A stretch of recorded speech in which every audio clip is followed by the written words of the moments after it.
pra fazer esse vídeo já tem muito tempo, diferenciando os tipos diferentes de sensação de tontura. Mas é porque, na verdade, todo mundo confunde, né? Eu vejo às vezes um paciente teimando em usar a palavra vertigem, aí eu fico, não é vertigem que você sente. E aí eu me percebo que eu não tenho que fazer a pessoa usar o nome que ela...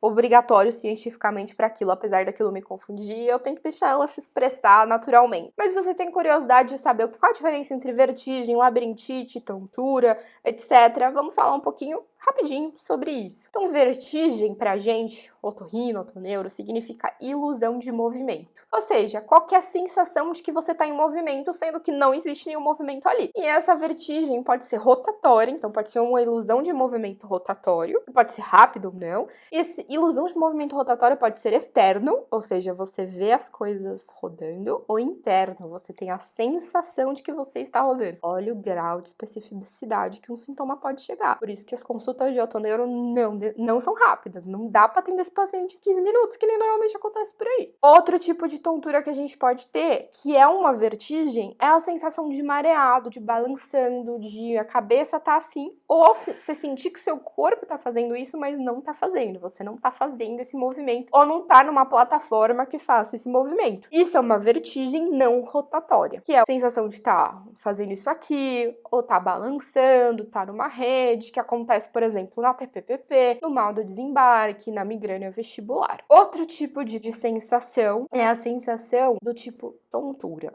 E aí, tontura é inespecífico, é uma sensação de algo que tá mexendo no seu equilíbrio, você tem a sensação que interfere no seu equilíbrio, mas não é uma ilusão de movimento. E aí entra mais o sintoma que o paciente de TPP mais conta, que é a sensação de estranha na cabeça. Cabeça estranha, cabeça pesada, cabeça aérea. E não é só uma cabeça, eu tô aqui, a minha cabeça tá pesada. Eu poderia chamar isso de dor de cabeça. Mas não, eu tenho a sensação que isso mexe com o meu equilíbrio, que a cabeça tá pesada, que parece que eu vou cair, mas não tô caindo. Então é importante essa definição, né? Não adianta só você ter uma cabeça esquisita. Isso não quer dizer que é tontura. Essa cabeça esquisita você tem que sentir que interfere no seu equilíbrio de alguma forma.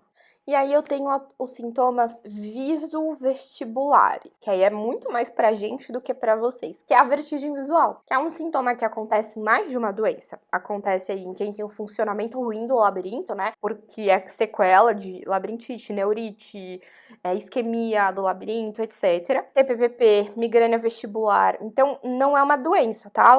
Só pra você dizer, isso é uma caracterização do sintoma. Então, é aquele sintoma que acontece, que é uma sensação de alteração no equilíbrio que é induzida por algo na visão. Então, uma pessoa com um vestido listrado, isso me causa um negócio ruim na cabeça que mexe com o meu equilíbrio. O metrô passando aqui é um outro exemplo. De gente caminhando, ou eu vou num supermercado. É a tal vertigem visual. Só que ela não dá necessariamente uma sensação de ilusão de movimento. Começou a ficar confusa agora essa explicação, né? Eu tô tentando traduzir as classificações pra vocês com termos que normalmente a gente usa.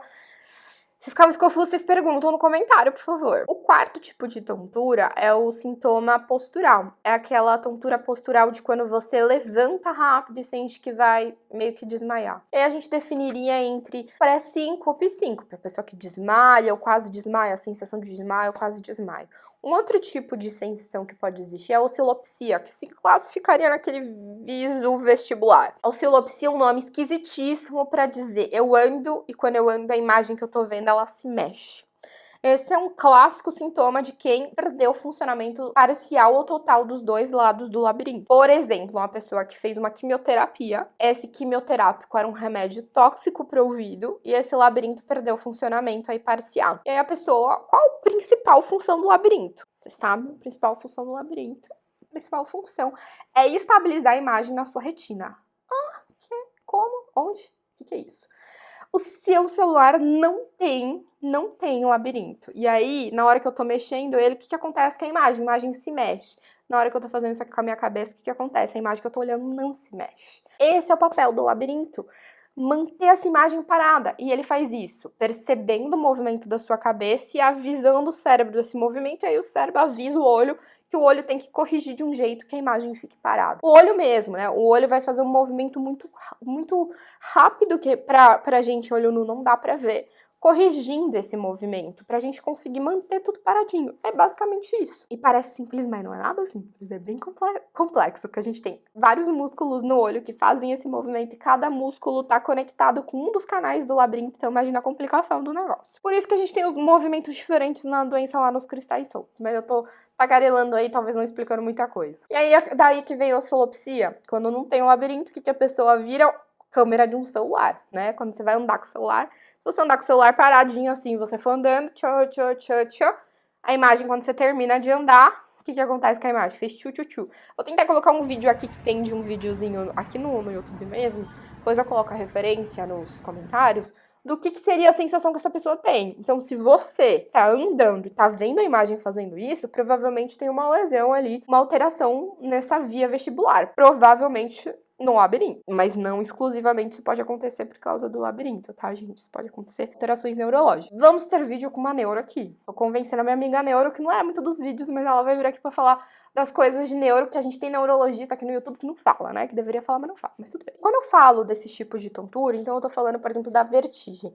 A tontura, que é uma ilusão de movimento. Essa tontura, ela tem subclassificações. Se ela é espontânea, se ela é desencadeada, se ela acontece quando você tá movimentando a cabeça, se ela acontece paradinho, se ela acontece desencadeada por ser exposto a um barulho alto. E tem uma última tontura que é o desequilíbrio, que é muito mais uma sensação de dificuldade de coordenar os movimentos do caminhar, da marcha. Na hora que você tá lá caminhando, você não consegue coordenar.